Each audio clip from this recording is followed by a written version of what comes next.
Hi, ஒரு சமையல் video பண்ணும்போது வந்து என்னோடய அனுபவத்தில் நான் சொல்கிறேன். ஏன்னா நான் ஒரு வீடியோ பார்த்தா முழுசாக பார்க்க மாட்டேன். அதனால தான் அவங்களுக்கு தான் இந்த வீடியோ இன்ட்ரடக்ஷன்.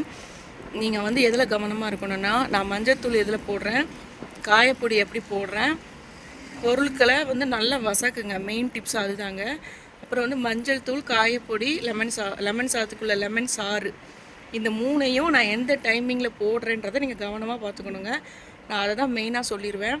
ஏன்னா நான் வந்து ஒரு வீடியோ ஃபுல்லாக பார்க்க மாட்டேன், கட் பண்ணி பார்ப்பேன். அதுமாரி எனக்கு வசதியாக என்ன இருக்குமோ அதை தான் உங்களுக்கு சொல்கிறேன், பார்த்து பண்ணுங்கள். ஹாய், எல்லோரும் எப்படி இருக்கீங்க? என்னோடய வீடியோ பார்த்துருந்தீங்கன்னா தெரியும் நான் உங்களுக்கு என்ன டிஷ் இன்னைக்கு கொடுக்க போகிறேன்னு. ஆமாங்க, சோம்பேறி லெமன் சாதம். எனக்கு ரொம்ப பிடிச்ச சாதம், உங்களுக்கும் ஷேர் பண்ணுறேன். லெமன் சாதமே சோம்பேறி தான். இதில் என்ன சோம்பேறி லெமன் சாதம்னா, இது கடும் சோம்பேறி லெமன் சாதம். ஓகேவா? அப்படி வச்சுக்கோங்க. முதல்ல பொரிக்காஞ்சட்டி எடுத்து அடுப்பில் வச்சுக்கோங்க. அது நல்லா சூடு பண்ணணுங்க.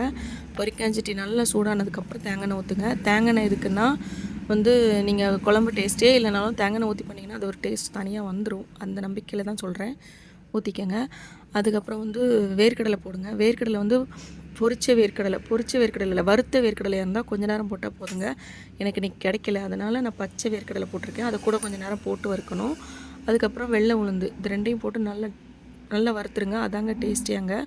அப்புறம் இன்க்ரீடியன்ட் பார்த்திங்கன்னா எனக்கு வந்து ஒன்றுமே இல்லைங்க. வெங்காயம், இஞ்சி, பச்சை மிளகா 3 தான் போடுவேன். இஞ்சி நீங்கள் குட்டியாக நறுக்கலாம்னு ஃபீல் பண்ணியிருப்பீங்க.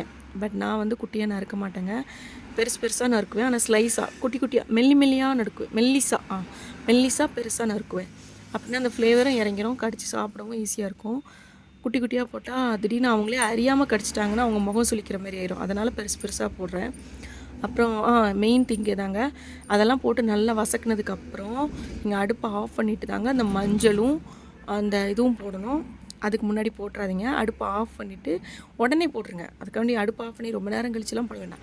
அடுப்பை மட்டும் ஆஃப் பண்ணிவிட்டு மஞ்சத்தூள், காயத்தூள் இதெல்லாம் போட்டுருங்க. ஓகேவா? அதுக்கப்புறம் சூடான சோறு எடுத்து போட்டு கிண்டுங்க. நான் சொல்கிற ஃபார்முலாவுக்கு சூடான சோறு மட்டும்தாங்க செட் ஆகும். முந்தின நாள் எடுத்து வச்சுட்டு நான் காலையில் பண்ணுறேன்னு சொன்னால் என்னோடய ஃபார்முலா அங்கே செட் ஆகாது. தப்பாக எடுத்துக்காதீங்க. முந்தின நாள் பண்ணவங்க யாருமே இதை ஃபாலோ பண்ணாதீங்க. ஏன்னா எனக்கு எல்லாமே அன்னன்னைக்கு செஞ்சு சாப்பிட்றது பிடிக்கும். அதுக்கேற்ற மாதிரி ஹெல்த்தியாக நான் பண்ணுவேன். ஓகேவா? அப்புறம் இது பாருங்கள், லெமன் சாதத்துக்கு லெமன் இல்லாமல் எப்படி? லெமனை வந்து நான் ஸ்டார்டிங்லேயே ஊற்ற மாட்டேங்க. இப்படி தாங்க சாப்பாடை போட்டு அது மேலே லெமனை பிழிஞ்சு விடுவேன். அந்த விதையை மட்டும் நீக்கிட்டு பண்ணுங்கள். இது வந்து சுடுசோறுக்கு மட்டுமே பொருந்தும். திருப்பி சொல்கிறேன். அதுக்கு முன்னாடி இன்னொரு விஷயம் சொல்லிக்கிறேன். இந்த லெமன் வந்து எங்கள் வீட்டில் காய்ச்சது. அதை நான் பெருமையாக சொல்லிக்கிறேன், சந்தோஷமாக சொல்லிக்கிறேங்க. இதில் ஒன்றும் இல்லைல்ல. அதுக்கப்புறமாட்டி வேறு என்ன, அப்படி போட்டு நல்லா கிண்டிட்டு உப்புலாம் போட்டு டேஸ்ட்டு கொஞ்சம் பார்த்துக்கோங்க, உப்பு புளிப்பெல்லாம் கரெக்டாக இருக்கான்னு. இந்த ஃபார்முலா படி செஞ்சிங்கன்னா உங்களுக்கு உப்பு புளிப்பெல்லாம் கரெக்டாக தாங்க வரும்.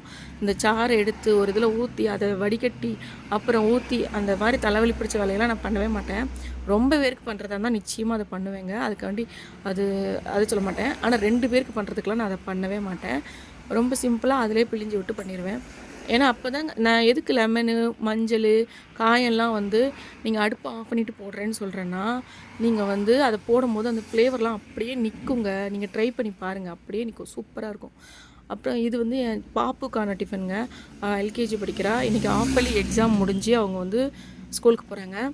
இது வந்து என் தம்பி வருணுக்கான டிஃபன். அவன் இன்றைக்கி ஃபஸ்ட் ஸ்டாண்டர்ட் போகிறான். ஃபஸ்ட் ஸ்டாண்டர்டில் தான் இருக்கான். ஆஃபலி எக்ஸாம் முடிஞ்சு போகிறான். ஓகேவா? ஃபஸ்ட் ஸ்டாண்டர்ட், இவன் எல்கேஜி. 2 பேருக்கும் சாப்பாடு கொடுத்தாச்சு. 2 பேருக்குமே கொஞ்சம் உருளைக்கிழங்கு அல்லது மல்லித்தொவையல் கொடுத்தா நல்லாயிருக்கும்.